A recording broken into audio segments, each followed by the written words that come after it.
My guest today is Dick Anderson. Dick is one of the founding partners of HPI Real Estate based here in Austin. HPI is a pretty big outfit. Anybody that's ever done anything in real estate in Central Texas would know of HPI. They have big offices in Austin, Dallas, Houston, and San Antonio. In this conversation, this is the first time I have actually met Dick face to face. We've known mutual people for several decades, but hadn't really had occasion to get together. So I appreciated his time and willingness to come in and talk to somebody who he had never met before. But in this conversation, we talked a little bit about politics at the onset.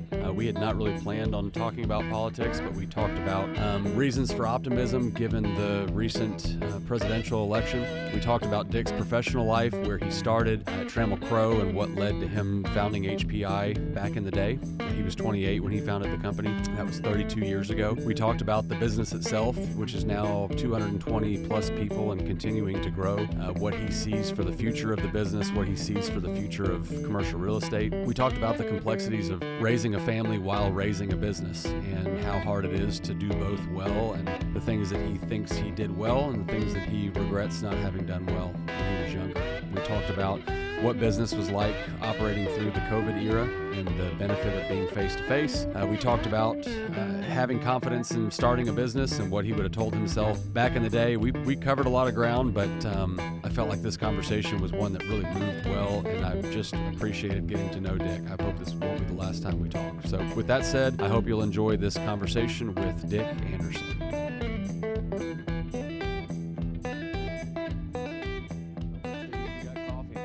We're set. Talking about faith in business, I had not gone into this project with the intent of having a theme. Mainly because the people that I enjoy talking to are pretty varied. Yeah. And I didn't want to say this is only going to be, like, it started as a Live Oak thing for my company. Right. And it was just going to be customers. I was going to talk to 2 or 3 of them, and we were going to take marketing clips out of it. And then I recognized I would sit down in here for an hour without a script or things that I wanted to talk about and just have a conversation with a buddy. Yep. I would leave, and I recognized that my mood was better, my energy level was better. I was being fed by it. Yeah, that's great. And we recorded 10 conversations that way. And then I realized, like, I think this is something I want to do more of. Yeah, I just enjoy it.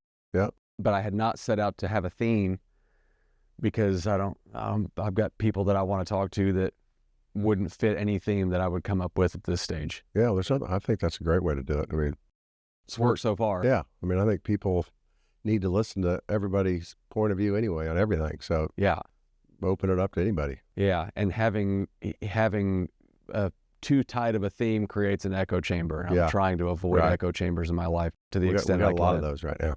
A lot of them. Yeah, we do. Yeah, and it seems like we're coming out of a period where people en masse are realizing the echo chambers they've lived in for a long time. Yeah. And it's sort of earth-shattering when you find yourself in a position where the world is not what you thought it was. Yeah.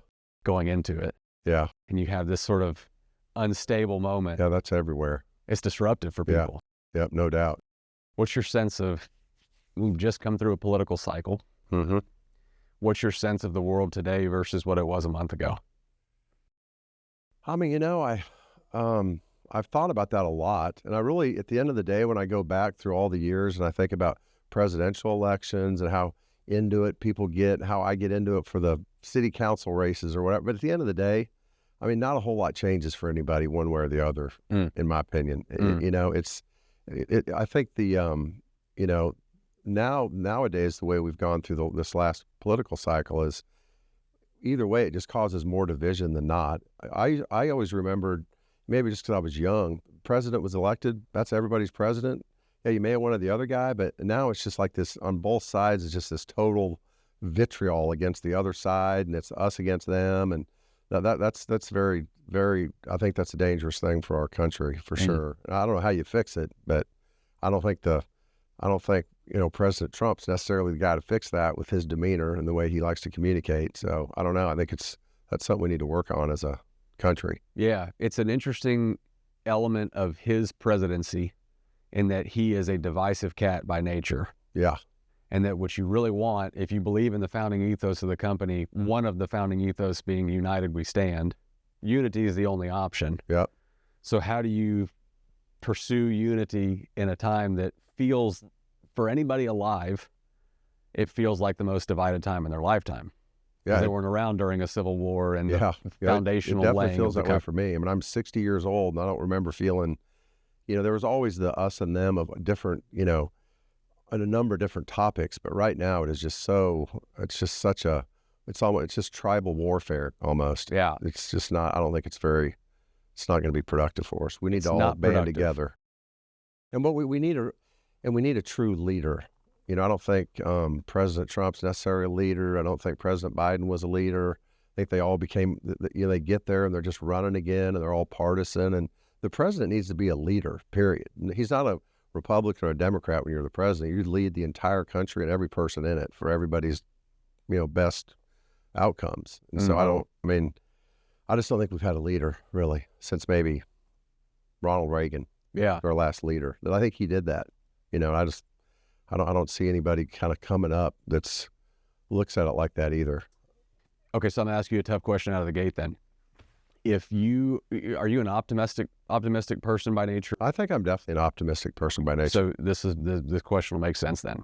If you're not a Trump guy, about half my friend group are pretty staunch left-leaning types. Yep. And amongst them, the private conversations I've had with most of them has been, tell me something you're optimistic about. Like, what's the result? What do you see in the result of the election that we just had that makes you optimistic about the future? Do you have a version of that? Yeah, I think I'm optimistic. There's a lot of things I'm optimistic about, and I think a lot of it has to do with, we have to get control of the border. I know that's like the big talking point and what they tried to pound in our heads to, that was just, but I think it's a true statement. We have to have a country, you have to have a border. We have to know who's coming into our country. We can't let a bunch of criminals into our country because bad things are going to happen into our citizens. So I think that will get better with Trump. I think our stand, and people will argue about this all day long, but I do think our standing in the world as it relates to, we are the global power. We are the big dog on the block, and you need to treat us like that. Not that we're the world's, lawn man, like it seems like we get treated. We're supposed to go clean up everybody else's mess, but we're the leader. We are the only world power there is, and we need to act like that. And I think that'll help with Trump. And I think from a domestic standpoint, I'm just believe in less government. I'm a typical conservative, have been since I was raised. I believe in less government. I believe that I think $1 in the hands of you as a businessman is going to do a lot more good than $1 back into the coffers of the government with it's going to go through their system and come out 20 cents. I think I can put it into your business. It'll come out $1.80. There'll be something productive coming out of it. I don't see that with just the huge amounts of over excess we have in all, not just the federal government, every government. I just think the money is better off in the hands of the creators, which is, business people, and people are going to go. We're going to go hire people, and they're going to go give to charity, and they're going to do all the things that are going to end up being lifting everybody up. Yeah. And that's just, there's a totally opposite mind frame of that people are just, the way I strongly as I believe in that, there's people that believe the exact opposite, and that's the problem we're in. But we have to get to where we can discuss those things and be able to find, there's a lot of common ground in everybody that walks around here, but we now all we do is just focus on, here's my stakes in the ground and there's your stakes in the ground. So we can't be friends. We can't talk. We're enemies. Yeah. That's what's changed, I think. We've lost the ability to find common ground and to provide grace as a default mode. Yeah, I think that's right. Nobody gives grace as a default mode. And it's partially because of the way that narratives get spun and the data that gets fed to you through your own algorithm, because now everything's built off of an algorithm. So it's going to feed you things that just inherently piss you off because it, ties you into the content more. So I think it's partially the business model that's resulted us there. But it's also, I think we've had a tough time finding ways to give grace when it's not necessarily warranted. Yeah. Which, we talked about faith prior to coming in here, that being kind of a core concept of faith. Yep. Is that if you're going to act like Jesus did, you would give grace as a default mode, and you would give it abundantly. But we are lacking grace over and over and over again. No question about that. Yeah. And the leadership we have is not exactly promoting that either. 100%. Yeah, which is that's been the and biggest that's gripe. what a leader. That's why I say we need a leader. I mean, that's part of being a leader. Is you have to have grace. There's not a good leader that I know of that doesn't practice that as part of their leadership skills. Yeah. I mean, if you're going to be a coach, you have to have grace. If you're going to be a CEO, same thing. A politician has to have it, and the true leader of the free world has got to have grace. And I'm not, I'm not so sure President Trump doesn't have it. I just think his delivery style is so off the wall, New York, right? That he just doesn't communicate it the right way. But I feel like he probably does have. I think he probably does have grace. I've seen, kind of stories that he doesn't promote. It seems like it's in there, Mm-hmm. and especially after about getting your head shot off. How do you not take a step back and say, "Oh my gosh, why am I here? Why did that?" I mean, that had to have changed him. Yeah, I hope. Haven't Haven't how seen could it tons not of change evidence you? of that yet, but it has to have changed it. I feel like it would mellow anybody out, Yeah, but particularly a 78-year-old man with a legacy he's concerned about, and to be dealt that close of a oh my gosh, razor's edge to the end of your life. If there's nothing that can shake you out of being And I'm not sitting egocentric, here saying that was divine intervention, that he didn't get shot in the head. I'm not saying that at all. But I'm just saying, if you're from looking at it through his eyes, if you're him, you got to be thinking, why did that miss me You by a would quarter hope, of an man. inch? And you would think you would kind of, do a little more soul searching on kind of where you're really trying to come from. But I actually do believe, all the rhetoric aside, I do think he comes from a place of grace. I just think I think where he makes mistakes is just how he delivers his messages. Yeah. He's going to say, hell no instead of no thank you, Mhm. and that just causes that much more friction. Okay, so let's not spend a ton of time on politics, but I do have a question on politics. If Trump's in my chair and you just get a private audience with him and he wants to know, like, okay, tell me what you think about how I should be acting in this point in time. What counsel do you? I think I would just ask the question of, what is now that you're elected, you're never going to run again. Why can you not communicate in a more, thoughtful, graceful way? Why do you have to communicate from a place of aggression and name calling and all the things that I just think are completely childish and unnecessary? Why do you think you have to do that to be our president? I mean, I'd love to hear the answer to that, because I'm sure he's had a lot of smart people and a lot of people that he trusts tell him the exact same thing, and he hasn't changed the way he communicates with people. Do you know Jennifer Stevens? I don't. JHL company. She runs, they do PR, they do events, they do the big Jack McConaughey event every year in Austin. And I had her in here and we talked, we got into politics a little bit. She ran for, what did she run for? School board in Westlake. Anyways, one thing that she mentioned when she was in here, she's a pretty conservative leaning person. And the benefit that she said that Trump brings that we haven't really had is he's got a little bit more of a wartime demeanor. In that for what needs to be done in the country to kind of right the ship, you need somebody that has a little bit less care about what other people think, because you've got big decisions to make that are going to impact a lot of people. Yeah, I'm not saying he doesn't. I do think that's right, but I'm not saying he needs to not make the decisions he's going to make. He can just communicate them in a more gentlemanly, graceful way. A little more gentle. Get more buy-in from people just by having a better way you communicate. Yeah. Make the hard decisions, cut what you think you have to cut, do what you think you have to do, but communicate it in a way that the way people expect a president to do it.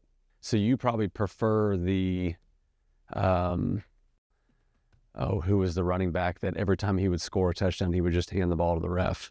Yeah. Barry Sanders. Yeah, I like Barry Sanders. You prefer the handoff to the ref and do it with grace and act like you've been there before? Yeah. Over the Deion Sanders dance into the end zone. I love Deion, though. I like Deion's dances. I don't dislike Deion. Yeah, no, I like that too. But I mean, it's not. It just seems like such low hanging fruit. It's very easy just to temper the name calling and it just seems very, very simple to me for him to do that. I don't understand what he thinks he gets out of doing that. I got it early on because he was trying to really kind of whip up his base and that his real strong supporters. And that's what they wanted to hear from a president, because they're frustrated. They don't feel like their voices were heard. And but now he's elected. He'll never run again. He's got 4 years.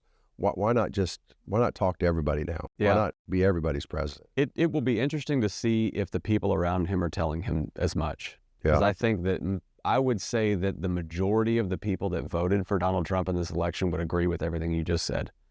Like, I'm voting for you because of your ability to make tough decisions and to do it under duress. We saw it. Yeah. Getting shot in the head, you made good decisions under duress. So we know it's in there. Yeah.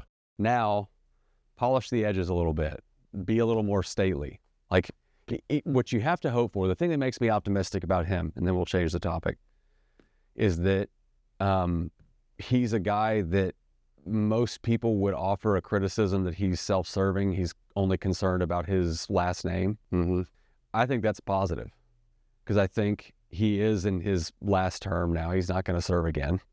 He is going to be more concerned about legacy and what that looks like a generation from now, 2 generations from now, and may make a little bit more mature decisions on his way out. I hope so. Me too. Oh, I think it's be really good for our country. He's still not going to get 35-40% of the voters to They're like done. him, but that's fine. Yeah. But why not try to just be a little more graceful the way you communicate? That seems like very low hanging fruit. That's all. It's really all. But I am optimistic about what he'll do. Maybe I'm a little less optimistic now that I see his cabinet and all that stuff. Some of the people I think are a little but I mean, he's the president. I give him the benefit of the doubt. He thinks bringing people from the completely outside to go run the FBI and run the state. I mean, those are outsiders coming in to go run a huge bureaucracy. So maybe it'll work. Maybe it'll work out. The proof's in the product, Yeah, right? that's right. We'll see. Withhold judgment until after he's done. So there's a lot of places we could go here, but fundamentally what we're talking about is leadership. So what I'd like to hear from you on is, you went to SMU, you left SMU, and you took an internship with Trammell Crow. Yep. Right? So that was your first kind of an entry point into real estate. Yep. What made you interested in real estate to begin? My older brother was in the same industry. Okay. And, he's 4 years older than me. I've just kind of followed and done what he's done in my whole life. He played basketball. I played basketball. He went to SMU. I went to SMU. He went to commercial real estate. So I want to do the same thing. Yeah. It's worked out for me. So How competitive are you? I'm pretty competitive. Because you had an older brother? Probably. I think that had a lot to do with it. Did you have any other siblings, or is it just no, you two? just he and I. I mean, trust me, he is the greatest human being on the planet he really is. He does everything right. He always has, much more so than I do. Huh. But he's competitive too. He doesn't want little brother beating him at anything. Right. So I was 4 years younger. It was tough for me to, and when I get to be 12, I could start competing with him. Then he's 18 and he goes off to college. So, right.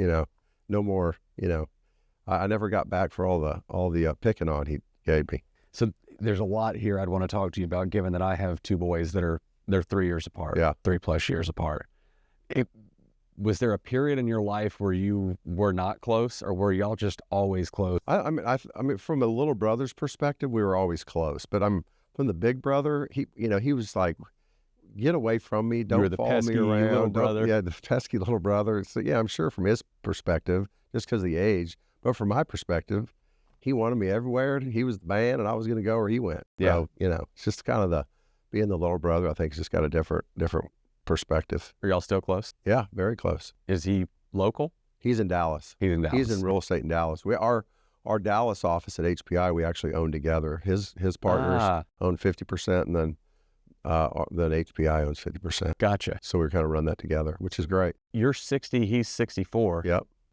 This is skipping forward in the timeline here a bit, but when do you know it's right to get off the ride? Like, what will be the markers of, I need to stop doing this, I'm going to go do something else? Yeah, it's funny You're 32 years in. Funny you asked that, but my wife's been asking me that. Oh yeah? Yeah. Yeah, and I don't know that I ever will. Really? And I think my wife understands me well enough to know that I just don't know what else I would do. I mean, I love what I do, mainly because I love the people I work with. I love seeing our younger people growing up. I want them to have the same opportunities that my 2 partners and I had when we started our company. Yeah. I mean, I don't bust it as hard as I did when I was 35 right now, but I like going to work. I like working. I like doing deals. Yeah. I like building buildings and buying them and doing different things. So I just don't see if I'm capable of doing that, then I'm going to probably keep doing it. As long as you're enjoying it. Yeah. And it's not taking time away from As long other as it's things. really that I feel like I'm a positive add to our company. I don't want to be I don't want to get carried on a deal. I don't want to get, but if I can be productive and be helpful, then I'll probably keep doing it for a long time. Who in your life system can pull you aside and go, hey, you're not real productive or helpful I right think now? some of the younger guys in our office will hopefully do that. They'll nudge you out of the door when the time is right. I encourage them that's we all need to kind of do that, yearly. So what did you bring to the table this year? If it was less than it should have been, what are you going to do to correct that? I mean, and we do a big review process in our company. I get reviewed just like they do. And so those are, is it a little harder for them probably to give me some of the feedback they want to? Probably is, but I think I have a good enough relationship with them where they'll tell me. They'll beat around the bush a little bit, but I'm, I can read through the lines. So yeah. Tell me about the review process. What's that like? I mean, it was one of those things that from a manager standpoint, it's reviews are not fun to do. But I remember being 2 or 3 years into the business, and I remember the first review I ever got. I still have it. I mean, people crave feedback. They want positive or negative. Any employee that's worth having, they want to know how they're doing. They want to know what they can do to be better. The worst thing I think you can do for somebody is not give that feedback, good or bad. To teach them and show them and give them the perspective of how can you be better. I think you can be better by doing this, this, and this. I think you fell down this year in this, and this. So we try to do a pretty good job of the review process. I think it's important, and it's not a fun thing to do. It's uncomfortable to have those conversations, but in the end, I think it's really productive. Okay, so I definitely want to come back to that piece.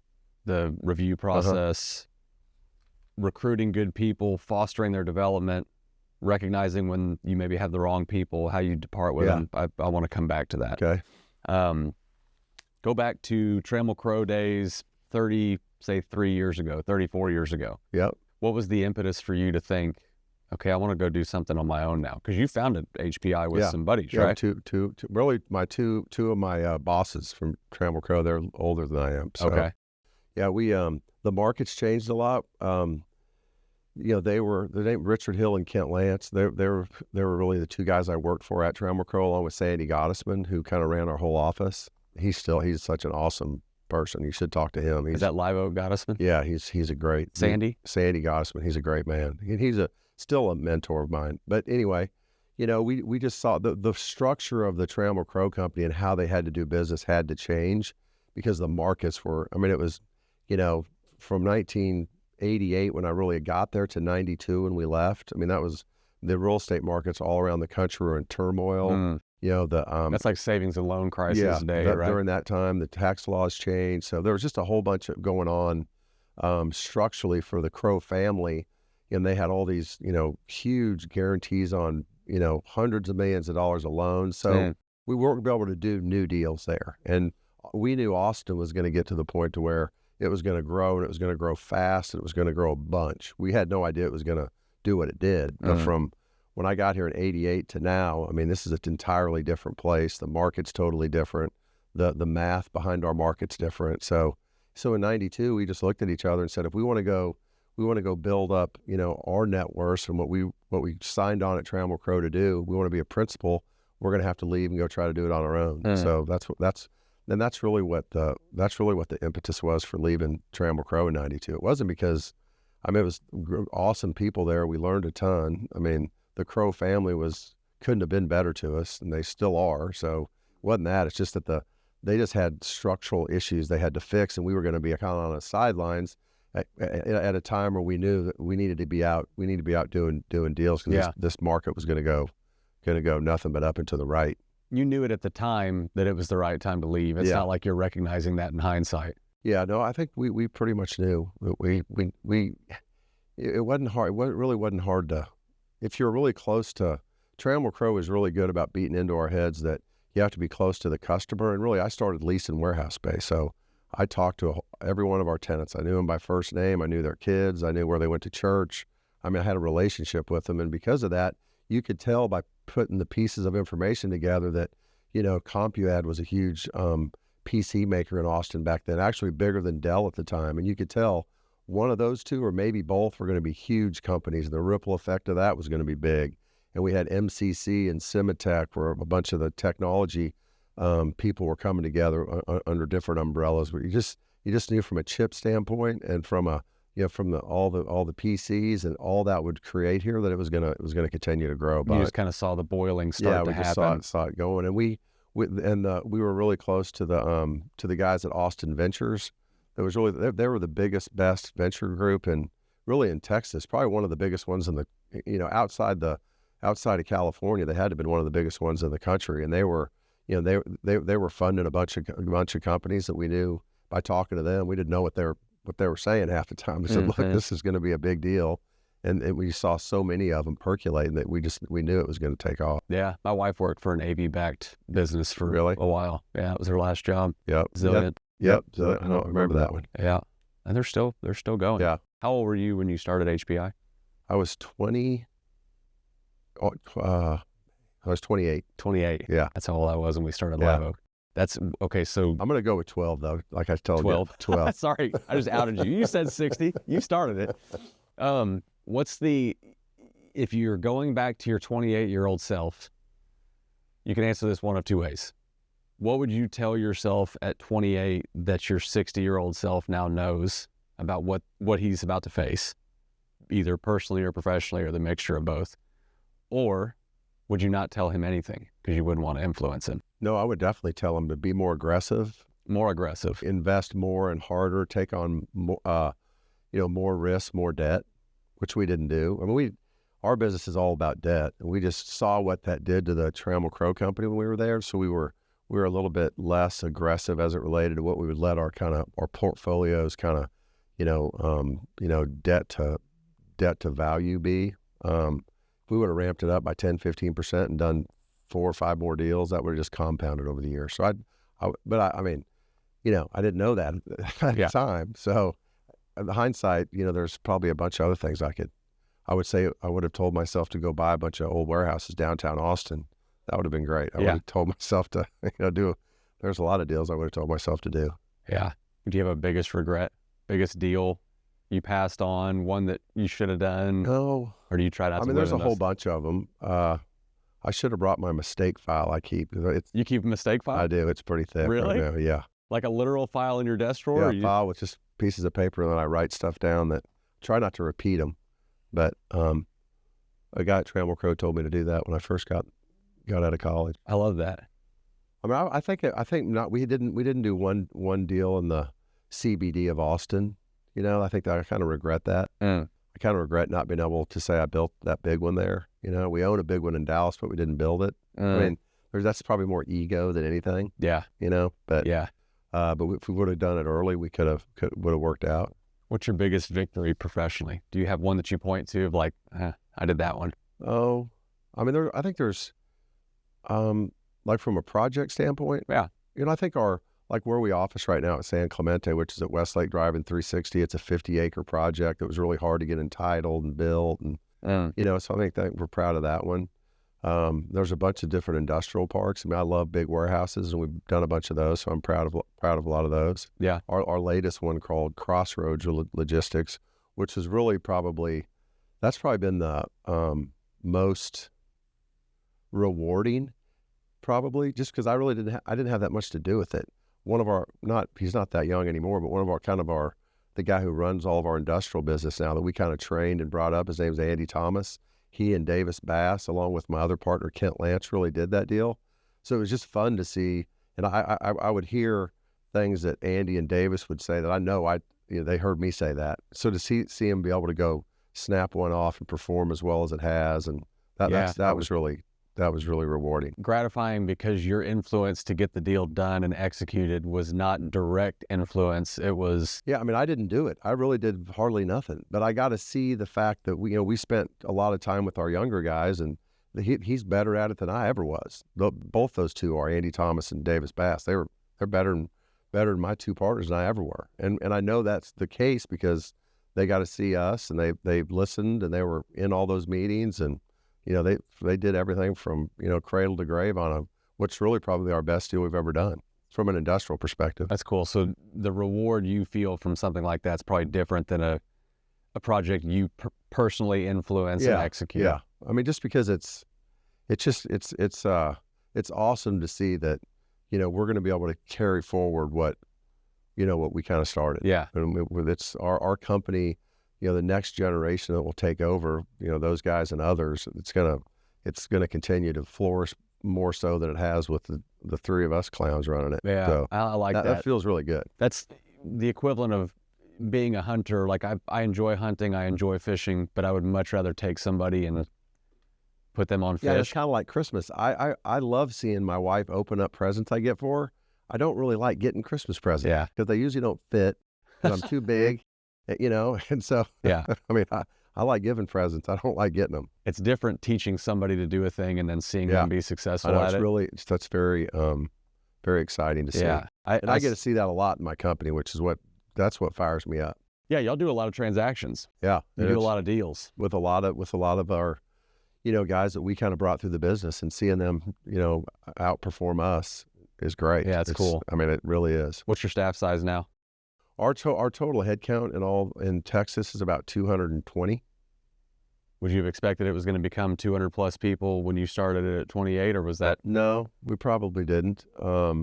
Really, or did you really, in the back of your mind? No, I kind of thought we there's a couple different ways we could have gone, and probably the smartest thing that we could have done has been more of a raising funds and being really investment managers with that. Not as many people. Now we have that many people because we have maintenance people and a lot of accounting and a lot of property management, in-building property management and all that kind of stuff. But if we would have done more the fund route, where it's really an assets under management game, and tried to build up, and not our money, but we were going to go get investors and have, 10, 15 billion of assets under management, that's less people, totally different business. We just weren't, that just wasn't our personalities to do it. We wanted to be the guys on the ground building it and running it and coming up with the business plans, and not be necessarily an allocator of capital. We wanted to be the creator of the value. You wanted to have your hands on. Yeah, we wanted to be creating on the ground, not necessarily just allocating to guys like us. We partner with those people now. Yeah. There's something to be said for that, partners. Like getting your own hands dirty. And yeah, I mean, it's not probably financially, we would have been better off doing it the other way, but you wouldn't know near as much about how to do a deal if you weren't in the mechanics of the deal. I wouldn't have done it for very long because I would have gotten bored. Oh, really? Yeah. Yeah. That's the frequency of transactions is something that has kind of carried me through different phases of my career. Yeah. Because I like the deal too. I like meeting somebody for the first time, understanding their pain points, and then figuring out what it's going to take what they need to know about our business to make it relevant to them, where now we're the only choice that they're really considering. Yeah. That's to me the most fun. But it's more fun walking somebody else through that and seeing them execute on a deal in a way that I would have done. And having them do it better than you do it. Yeah, right. That's with cool their to see. own skill sets. That's so. Talk about. Well, okay, I want to know about mentorship. So you had mentioned one of your partners was I guess both of your partners were bosses of yours. Yeah, at they Trammell both because one had been there 10 years at Trammell Crow, one had been there 5 or 6 years. So I was the low man on the totem pole for sure. Yeah. I learned a lot from both my partners. I still do. How important is mentorship to you now? Because you're kind of in a mentor position. Yeah. No, I mean, there's like my brother's a big mentor of mine. Like I said, Sandy Goddess and my two partners are also mentors of mine. And it's really important because I think you have to have people that, well, when you get to, maybe it's not, I'm not going to go ask them what I should do with ABC decision I have to make, but they'll know me well enough to sit me down and say, you're out of line the way you're treating this person, or you're not, you need to, keep yourself kind of in check. I mean, and I've had them do that for me, and I'm thankful for that. People, you need that.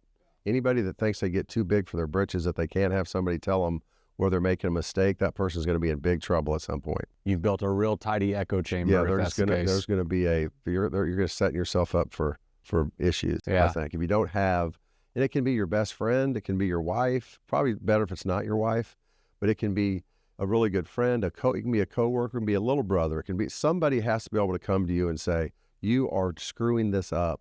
This is why, and you need to look in the mirror and figure out why you're doing this." That's important. How often do you go to them with dilemmas? Or like, hey, I've got this situation. here's where my knee jerks, but I need you to check my sanity on this to make sure my ego is not involved in this decision, or I'm not being hot-headed, or do you just know yourself well enough now to know, like, I know what the right thing to do is? No, I mean, I think my two partners that are at work, because they're there with me most days, I mean, they know when they need to, because I'm definitely a bull in the china closet. Sometimes I'm aggressive. I'm going to be, I'm the kind of, I'm a bull rusher, which means if it has to get done, I'm going to go get it done. We might break some chairs doing it, but it's going to get done. So they're really good at, it's almost like they can just give me a look at a certain point. Like, oh, okay, I got it. Yeah. And take a deep breath. I know what I'm doing now. Yeah. Take a deep breath. Yeah. Yeah. Okay. So in 32 plus years of building the business and 220 people on staff, how do you spot good talent? Well, I mean, there's so many different things that we do. So, I mean, I wouldn't be the one to tell you how you spot the talent with somebody that's a good tax accountant or a good property accountant or even I think property managers are different. I can spot good property managers. But so there's some of the jobs that's not really me. But what I focus on when it comes to kind of our leasing functions and our deal functions and our, people that are going to help us finance buildings, those are the kind of people that's who I deal with more. And those are the ones we've actually got a really good track record of picking good ones. And I think it's really just, you got to hire good people. That's what Mr. Crow used to say. He wanted to hire people that somebody wanted to go have a beer with. So, really, that was his saying? Yeah, that's to start with. Wow. Okay. I mean, so somebody that you want to talk to, you don't, that's where you start. Now you have to have somebody that I think, I would probably say before that, you have to have somebody that's just really honest, try to find honest people that, that are personable, that are going to work their tails off and that are ultra competitive. So our business is really competitive. So is yours. And we have a lot of, and maybe it's because of my background, but we have a lot of ex-athletes that work in our company in those producer roles, ex-PGA Tour golfers and pro football players and college football players. And, they're all very smart, but the one thing they have different approaches, all of them, but they all share, they don't want to lose. And if they lose, they want to know why and how they don't lose again. Yeah. So, and I think we're good at picking those people out. They probably don't need as much of a review as somebody who's not as competitive. I think they actually need more of a review. You do? I think people like that. They also, I mean, I think when you're like that, you're somewhat of a people pleaser and you need feedback. You'd say, good job or not so good a job. Yeah. I always say good coaches should be able to just rip you a new one if you do something wrong, but you have to earn the right to do that by maybe 5 or 6 attaboys. You earn the right to then, okay, now as a player or an employee, I respect you as a coach because I know you're looking out for me and my best, what I can do best. But you can't just be chewing somebody out all the time. You have to, and the best coaches are like that. I think the best leaders are like that. Then? The best coach that I ever had. Best coach you had? Probably my position coach in college. He was a guy named Robert Henry, who was, he was a really, really tough coach. He wasn't necessarily a big attaboy guy, but when you got one from him, you felt really good about it. It meant something. But he knew how to push and push and push and get the most out of people. So, I mean, I should run him down and tell him, man, I haven't talked to him in a long time. But no, he was probably the best coach I had because he made me do something I never thought I could do. And that's what good coaches and good leaders, I think, can do. They can get out of you things that you might think's in there, but it takes somebody special to get it out of you. My favorite coaches were the ones where you knew if you got something out of them like an attaboy, you freaking earned it. Yeah. They weren't going to hand those things out, no doubt, lightly. Yep, that's coach I'm referring to. That's cool. Who was. So when you're working with somebody that you feel like, hey, this person's going to work out in this role, and then you realize they're not, what's that shift like? How do you make a decision? We're dealing with this right now. How do you make a decision on somebody that you had an instinct, hey, I think this person's going to be right for the job, and then you find out later on this just is not going to work out? How do you make that transition to know, okay, now this is not worth investing more time in? I mean, I think the most important thing is you got to find that out fast and take action fast. Because really that's the fairest thing to the employee too. If you're sitting there, you don't want to have a confrontation, you don't want to do something that has to be done, You think that's making you feel better, but all you're doing is delaying the inevitable for the person and not letting them get on with what, what may be a much better. Maybe they're in the wrong job. Maybe they're just in the wrong set of people. They need to go to another company. They're going to be great. But when you know that's going to happen, you got to do it immediately. How do you decipher between this person just needs some coaching? They just need to be told, hey, you've got a blind spot here. You need to be working on this. How do you decipher between that or the instinct to just, this person's not wired for it? Yeah, I mean, I think our review process will kind of call that out as time goes by. There's a mid-year review and an end-of-the-year review. So as you can pick out themes in there, because you get feedback from people you work with that you may be, like if you're a leasing guy, the property manager is going to give feedback on how they think you not just treat your customers, but how do you treat them? How do you treat the guy and our engineers in the building? I mean, it's kind of just feedback on how they do their job. And you can pick out weaknesses with everybody, and then you talk about those. If they get better, then that's great. If they don't, and they're insurmountable for them to be great at their job, not good. We're not looking for good people. We're looking for great people.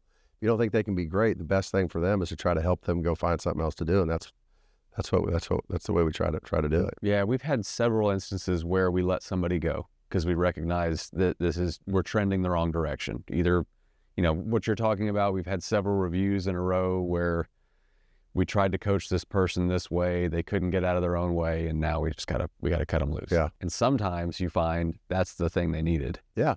They needed to be canned from that job. Yeah, they may go flourish the next job, which is great.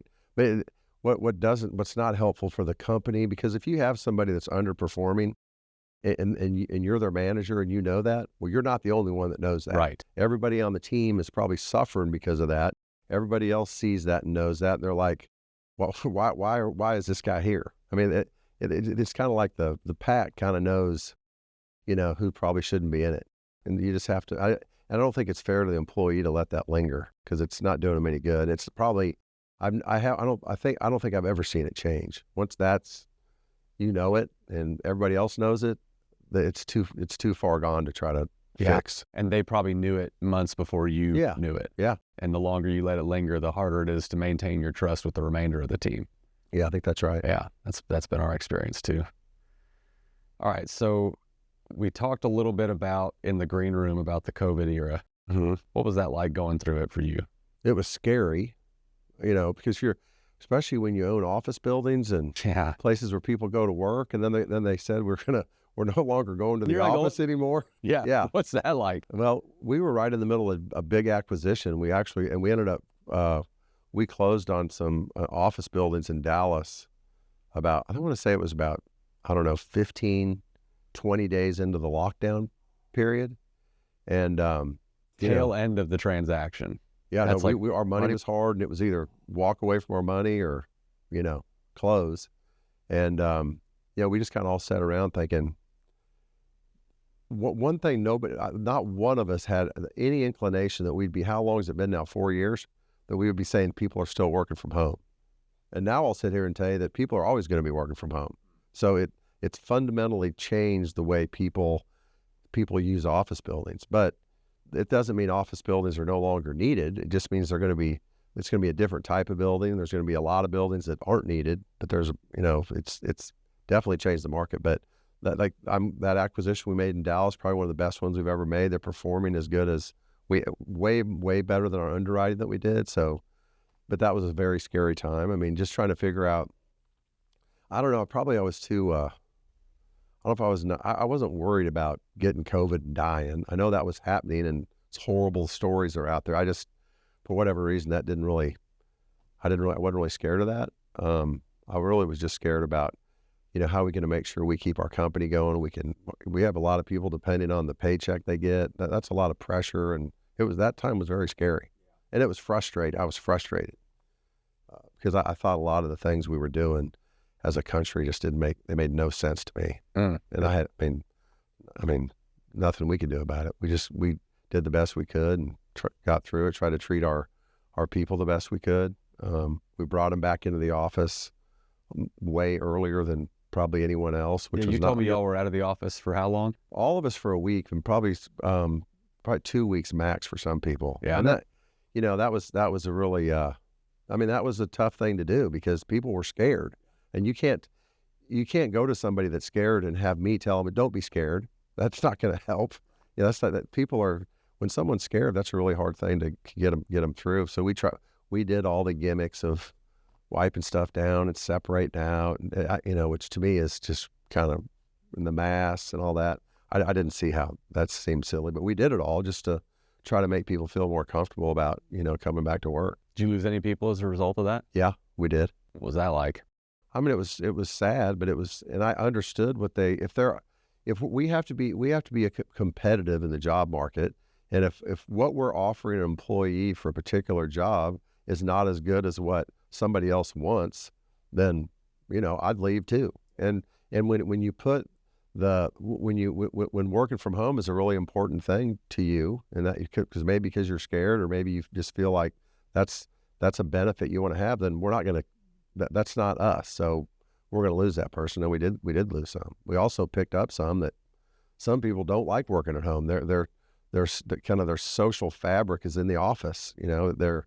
We have a lot of single mothers that work for us. I mean, they're the same way. I mean, we've always felt like we're flexible. We would always never tell somebody, don't miss anything to do with your kids. We're going to always be flexible, but we're not going to just say we're never coming to work again on Monday and Friday. Mm-hmm. That's not how we're going to operate. Yeah. But we definitely lost some good people. And I'm sure we don't hire we don't get some of the employees that we would get if we would say, we only work in the office 3 days a week. Yeah. We're in a weird niche where the people that are attracted to IT as a way to make a living, many of them are gamers. They spend a lot of time on a computer. Yeah. And we have one of our hiring ethos, one of our hiring criteria is to hire people that you'd want to have a beer with after work. Yeah. All of our hiring managers know. I thought that was something I came up Yeah. with. So you shattered my own foundational belief in myself. Yeah. But we've been remote since 2017. The nature of our job is if we can have people working from their home workstation that they've created this cathedral for tech, they're going to be more comfortable working there. They're going to put in more time. They're going to put in more care to the job. And IT people, as a general rule, build camaraderie and rapport over chat better than almost anybody. Yeah. Oh, I can definitely see it. And there's a lot of different job functions that, like I've said before, we've had tenants and tech tenants that, software programmers and the real hardcore technology guys, they worked very strange hours, or they worked at home. There's jobs like that don't need to be in the office. But for our company, when the property manager needs to sit down with the accountant and the accountant needs to sit down with our construction people, we tried to design a building during COVID where our engineers are working from home, our architects working from home, our permit people are working from home. It was a disaster.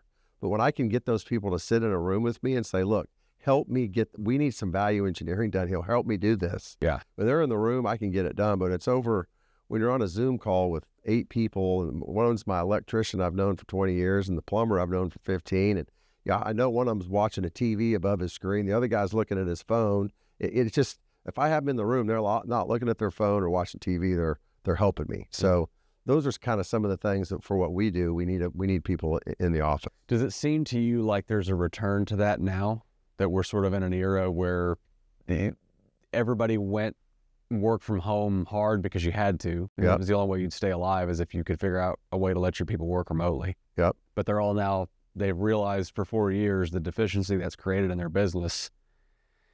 Do you feel like there's a return to office that is yet to come? Or do you think we're sort of now in this equilibrium where we're going to live for a while? I think there's still probably more to come, not a ton. But I think some of it's just kind of the being equitable with how it works, because I feel like I'm a manager or I'm the CEO and I decide I want all my business development people, product management people, sales people in the office, but it's okay if the accountants and the programmers and whatever other people get to stay home. I don't know how fair that is, first of all. I'm a big believer in the team and what happens from a creativity standpoint. What project are we going to do? What are we going to buy? Are we going to sell something? How are we going to design this building?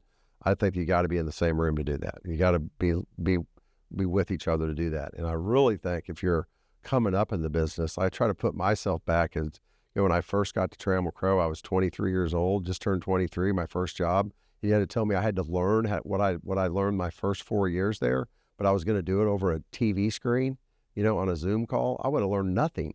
I learned everything by being able to, listen, overhearing phone conversations and, getting tagged along to go to lunch with the big boss, or, getting to go drink a beer with the guys that have been there 5 years after. I mean, I couldn't have learned anything. I think that's part of the biggest reason the working from home for if you're a deal guy, if you're kind of a producer person in our company, that it would have stunted the growth of a lot of people. I think it's done that. We're going to have a big gap of I think a lack of some of that management talent and people that can really run something, because they communicated everything over Zoom. Yeah. I think that's going to be a problem. I think my whole professional life has been deals.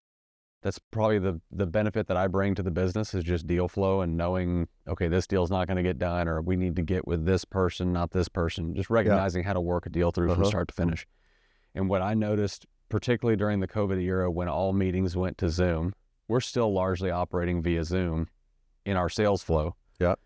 But if you can put yourself in a room with somebody, there is an added advantage to having looked them in the eyeballs, literally physically looking them in the eyes, that you can't capture it via Zoom. There's something there that's missing.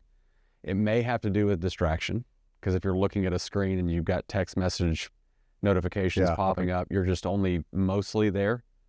But I think there's something missing in the human experience if you're not looking somebody face to face. Oh, I 100% believe that. But I also think there's jobs that are totally fine being remote, and IT, because of all the tools you have there. Anybody that's doing kind of, that's really kind of doing a small team programming type work, that seems that if you're in a smaller group all the time with 2 or 3 or 4 people, I think that can work. But if it's different aspects of like what we do, it's an architect, it's an engineer, it's our in-house construction people, it's our leasing people, our tax people. I mean, I got to have them in the same room. It just takes too long just to set up the call, and then and nobody's going to be comfortable on that call. You kind of have to. You don't have that idle chit chat you have before a meeting. That kind of awkward part. Oh, 2 of us are there waiting for 2 more, but I got to say, how are your kids doing? Or did you see? It just doesn't get the mood of the meeting doesn't seem right. The pace of it doesn't seem right. Do you never work from home? Never. Try not to work from home. Is it your personal preference just because you work better in the office, or do you like the separation of, like, I can take off the professional hat and put on the personal hat when I get home? Probably both. I would say both those things. I mean, I really like being home, having a home. I try to have that drive I get home and I'm there. This being attached to your cell phone, which I'm terrible at. I'm constantly looking at that. Oh, I have an email. I'll go respond to an email at 10 o'clock at night. I shouldn't do that, but that phone is just you better look at your phone. It's buzzing. Yeah. That's a hard thing. But other than that, I don't like getting up and trying to sit at my desk at my house and set up shop. And it just doesn't appeal to me. I got to have my guys. I got to have my people around me. So much of the phone instinct too is like bad habits built. Whenever you feel like your phone's vibrating in your pocket, I can get my phone out of my pocket and be looking at it before I realize I've done it. Yeah. Do you have an iPhone? I have a Samsung. You're a Samsung guy? They lease a lot of space from us. Oh, I gotcha. So you're an Android guy for sure, forever. Absolutely. Until that lease ends. Anybody that goes in that building with our company. What I've noticed is if I turn my phone to grayscale, I just turn the colors off. Yeah. It's way less enticing. Oh, really? I'll take it out of my pocket and look at it and realize, oh yeah, it's in grayscale. I'm not in work mode, and it's way easier to put down. It's something I definitely need to work on. I need to quit doing that. I would never do it like at a meal or if my kids are there. I'm talking to my wife. But if I'm just like sitting there, I'll just find myself. I have this app called Flipboard, which is just you pick a bunch of subjects you're interested in, and I'll just sit there and read articles for ever. I mean, it's like, oh my gosh, what are you doing? Yeah, it's hard to not lose time to that stuff if you're not paying attention to it. I'm trying to work on just leaving that thing when I get home, leave it in my truck, or go put it on the counter and don't touch it. Yeah. You ever see the show Longmire?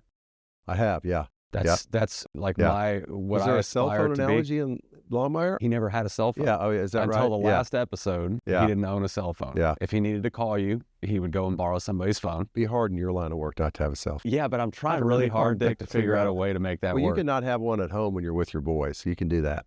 I am typically pretty good at taking my phone and putting it on the nightstand Yeah, that's good. when I need to be in that mode. I haven't been as good at that this year. That's something I aspire to. Yeah. But like my future self, when I no longer need to be tethered to a phone professionally, Yeah. I aspire to be the kind of person that like Yeah, I'd love that too. call the wife. Yeah. She can reach me on a walkie-talkie. I'm out in a pasture Yeah. somewhere working Yeah, on a fence. That'd be fun. Yeah. Okay, so you started the company prior to having kids. You were 28. Yep. When did you get married? How old were you? I was 23. 23. So you'd already been married for 5 years Yep. at that point. Yep. What was the conversation like with your wife? Hey, I'm going to quit this job and go start a business. Was that tough? She was 100% for it. She was gung ho. She was like, yeah, she's always been very supportive about that. That's cool. Yeah. I was way more scared to do it than she was. She was like, what are you scared of? Go do it. No kidding. Yeah. Huh. She had a lot more confidence in me than I did. Really? Yeah. Huh. Yeah. Why? I don't know. I mean, I don't know. She just saw that in you? I've never really dug down deep with her on that. I'll have to interview her. I just think I don't know. She probably felt like, she'd seen me, she knew how aggressive I was and how competitive I was. And I think she figured you're going to figure it out. May not be this one or the next one or the next one, but sooner or later, this guy's going to figure it out. Yeah. If it weren't for my wife, I wouldn't have started a business. Really? Because we had planned it, Matt Epbright was my co-founder. Yep. And we had spent the better part of 2 years building a business plan and doing market analysis and studying the companies that we knew we'd be competing against. And I was putting a fair bit of time into building that business plan. And it took a conversation with Ashton, my wife, saying, do this or you need to stop freaking talking about it. Yeah. Because you're spending a lot of time on it and you're Yeah. getting wrapped around axles you shouldn't be, and shit or get off the pot. Yeah, that's good advice. I remember having the conversation with her about it. Yeah. So you need that. Well, there's probably, having a wife that will support you is as important as anything. I tell our young guys that all the time when they're thinking about getting married and they have a girl that they think, like, there's a lot of decisions that you can recover from screwing up. This is not one of them. Yeah. So make sure you have all the conversations you need to. Boy, that's good advice. Going into that, because I've seen some great men ruined by, and not because it just wasn't the right match. You got to really, that's a very important decision. Yeah, I agree. How long after you started the business did you have kids? Really the first year. First year. Yeah, it was a little dicey for me. Yeah. I pawned some shotguns a couple times. Oh, yeah? Yeah. To be able to pay the rent. Yeah. We had decided to start the business in April of that year, 2014. I quit my job in September of that year, and we got pregnant with Lincoln, our first, in October of that year. Yeah, that's good. It happened the way it had to. Got to put a bunch of pressure on. You had to have the pressure. Yeah. Yeah, I appreciated that. Yeah. So in building the business in subsequent years, your kids are all now grown. Yeah, grown with kids, yeah. My oldest their is own 30. kids. So I have a 30-year-old, 27-year-old, and a 25-year-old. Okay, so talk about the complexity of building a business, that you're constantly in this kind of growth mindset and balancing the time invested in the business versus the time invested at home. Yeah, I have a lot of regrets about that, actually, because I look back on it and I try to tell, like, my son-in-laws now and some of the young guys that I work with. I remember, taking care of my 1 and 2-year-old babies was like a humongous chore to me. I would give anything. I love spending time with my 2-year-old grandkids now. It was just a chore. Like, oh my gosh, they're crying again. It lasts for such a small amount of time. I wish I would have slowed down and this is really cool. I'm getting to, mold a little human here, And the way I looked at it was, I just want to get past this time where, I can go take them, we can go play sports, or we can go to a game, or we can go hunting, or, I wanted to get them. I kind of rushed those baby years. I wish I wouldn't have done that. Mm-hmm. But my wife is so good at it that I never felt like the kids lacked for, I don't think they lacked for that. She would kind of pull me back into it when I needed to be pulled back into it, I think enough. She has a way that she can definitely a couple looks that shouldn't have to say anything. And I know, okay, so, but I mean, there's definitely I have some regrets for not diving into that enough. It's not that I wasn't there. I was there. I wasn't missing, but I just wasn't 100% present. Does that make sense? It does. Would your 30-year-old self have listened to your 60-year-old self though? Or like what you were spending time on mentally then, was it necessary for you to be where you are now?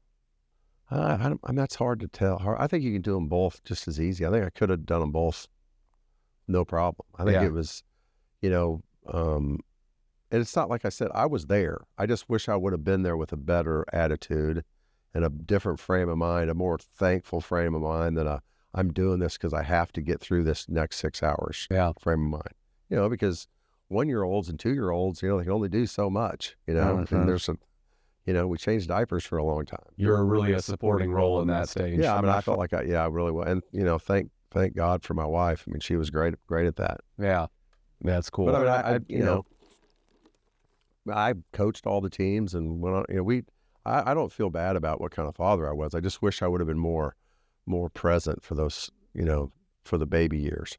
How would you have been?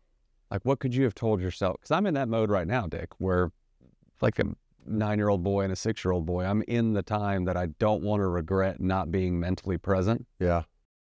I mean, and I was better at those ages because then I could ask them questions and I could be inquisitive and I could I could tell them stories about when I was a little boy and, how kind of the similarities and differences and how our childhoods were based, so yeah, I think you just have, it's just being, not just being present physically, but just making sure you're engaging with them at their level.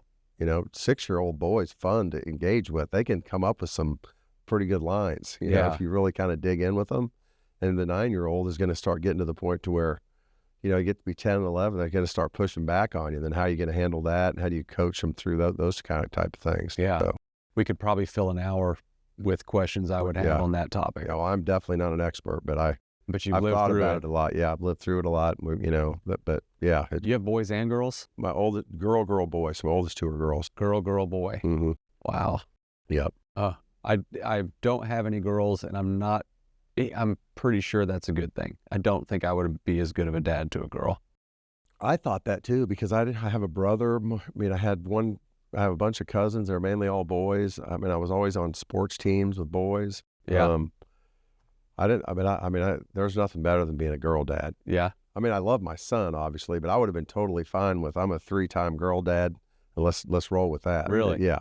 And the girls now are they're watching them be mothers, because both my daughters have kids, and seeing how incredible they are as a wife that's very rewarding when you can. I mean, I see their mother in them, and the way they organize their kitchen is like their mom's. The way they, treat the kids and dress. It's just, there's so much passed on to them that all the good stuff. They're really, really special. Yeah, that's not unlike what you talked about earlier about watching somebody who you've had an influence on work a deal from start to finish. And it's sort of a macrocosm of that. Yeah, there's a whole bunch of they're just, I mean, I've gotten so lucky with, with my kids, and especially being a girl dad, the biggest worry that I started worrying about when they were about 4 years old was, who are they going to marry?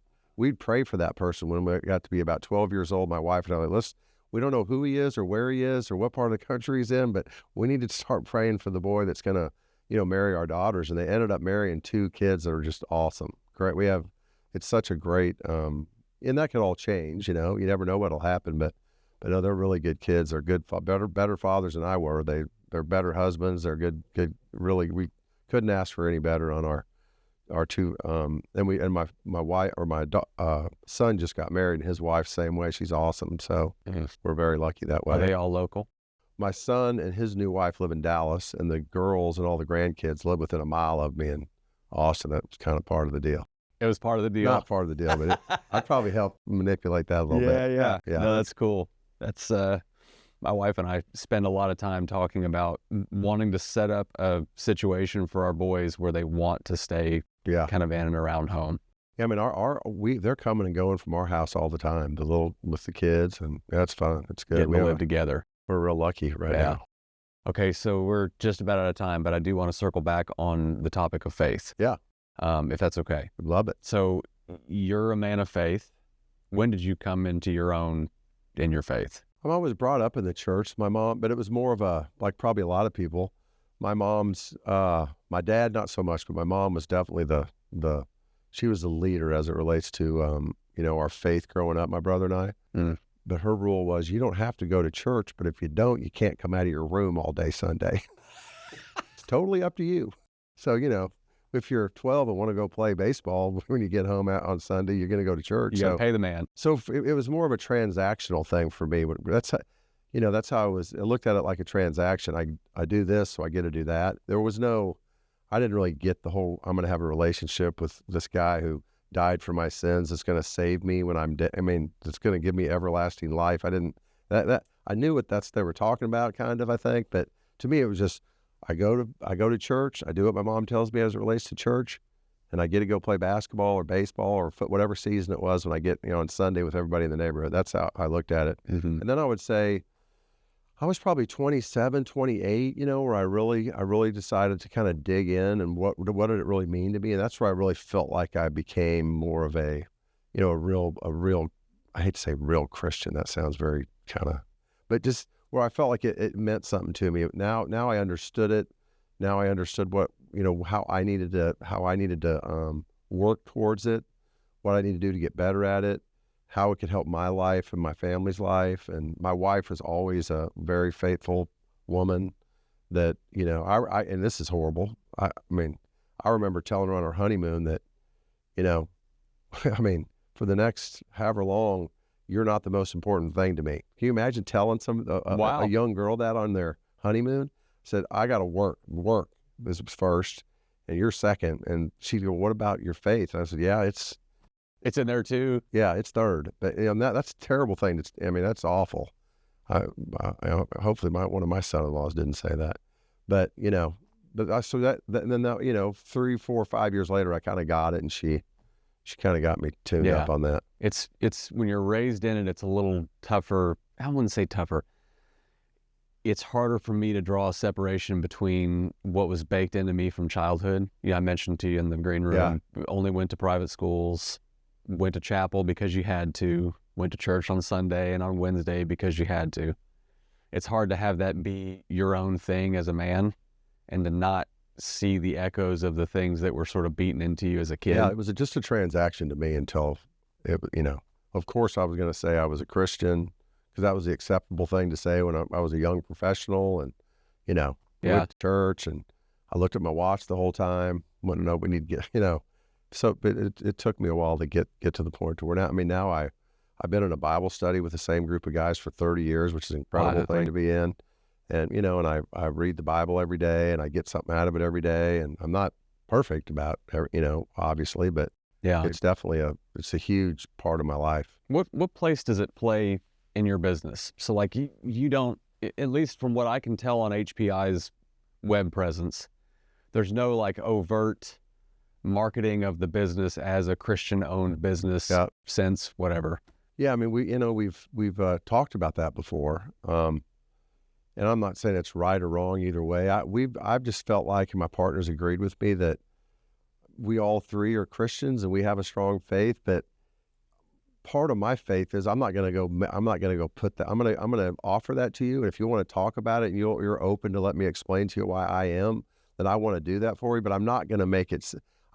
That just makes it's too exclusionary. You can exclude people by trying to, I think, a little bit. So, and when you're going to have diverse people and you're going to have people from different walks of life and people that, they aren't Christians, they're another faith or I just think it's a little, when you're going to have over 200 people, you're going to have different viewpoints there. And I think everybody in our company, they know because we pray before a lot of things and not everybody has to join with us, but we do. And I think they know if somebody wants to talk about it, then they can definitely find that there. But I don't want it to be that to be like a check mark or for somebody to think, well, you get treated differently because, you believe this or that. Yeah, so, I tend to agree with you. And I've had several pretty negative business interactions with companies that had this sort of explicit, this is who we are, we're a Christian-owned and run business, and I see no evidence of that in the manner in which they conduct their business, So I tend to lean that direction too. Yeah. Like I'll I'll act in a way that speaks louder than the words that I might speak about my own faith, wherever it is at the moment. When you built the business, when you built your life in general, business and family and all the things we talked about, how much are you praying? Do you pray constantly? Like, what's your prayer habit I prayed like? on the way out here. I Yeah. pray. It seems like I pray in my car. You know, when I'm driving. It doesn't, and it doesn't say when you're happy. There's no like, you don't have to get on your knees. I do that sometimes, but praying can be done anytime, anywhere, at any. He's listening all the time. It's supposed to be done continuously, right? So yeah, and and that's hard, but I try to. I pray numerous times throughout the day. And a lot of times it seems like it's when I'm driving from one meeting to the other meeting and I'm not on the phone, or it's just a way for me to kind of recenter myself and kind of get some of the aggravation out of my mind, I guess. So Does God answer? I've absolutely. If you look at where I came from, and if you saw where I grew up and what I'm doing now, with limited intellectual ability that I have, he's definitely played a part in what I've done. Have you ever heard God speak, like an audible thing, or when God speaks to you, what does it sound like? I listened to this, I can't remember the name of it. I listened to this podcast, and it was about a guy that said he was like a CIA special operative guy. And it was a real story. And he said, if you listen, you will hear God speak to you. And I've never heard, I've never felt like I had an approach from God saying, do this. There's always been things that were put into my life that it was pretty obvious that that's what I was supposed to do, but I've never had like an audible, feeling that God spoke to me. I would be awesome if he did. And maybe I'm not listening well enough and he would, or maybe he doesn't, maybe my time's not to be spoken to yet. Maybe that's coming, or maybe I missed it. I hope not, but maybe I missed it. But I think as long as you got to be willing to hear it. What does it sound like to you if it's not an audible thing? Well, how do you recognize that's where that's God? I think it's just kind of, you can just kind of, trying to think of something specific. It's like if I'm trying to make a decision about something that is really kind of a coin toss. Sometimes I just get this feeling, or there's something will happen that just say, oh, that's obvious. That's okay, I got it. I'm going to do that. The 50-50 balls, it seems like I get led down the right path most of the time. Yeah. And I also think there's evil in the world that you have to be on guard for. I think there's people that are, I believe there's demons in the world. People think I'm crazy sometimes for saying that, but I believe that. I believe there's evil in the world that we have to look out for, and we have to pray a lot to not be attacked by it, because people in your position and my position in leadership, that's who is going to get attacked. You have to be on point for that. I think there's a heaven. I believe in Jesus, and I think on the other side, I think there's a devil, and I think there's demons, and we gotta fight against it. Can't have one without the other. Yeah. Dick, and that's not the nobody likes to hear that, but that's what I think is the truth. Yeah. Well, I appreciate you being willing to come talk to somebody you've never even met before. Yeah, I appreciate it. It was fun. It's been a good conversation. Thank you. There's a lot I would want to talk to you more about, specific to parenting and building a business and how to not rob from one to do the other. I spent a lot of time thinking on that topic. So maybe in a future conversation we can I think you're probably pretty good at it. I'm a pretty good judge of that. I'm doing this so that I have a reason to get people that are smarter than me, who have done it before, in the room and be like, okay, what did you do? Tell me what you did at this phase. I think you've got it down pretty good. It's the little decisions at this phase feel like they carry more weight than they did 10 years ago. Yeah, they probably do. I'm very acutely aware of screw ups at this point, and I don't want to have those regrets. So, but thanks for taking time. Yeah, appreciate it. Thank you. Really appreciate it. Appreciate you.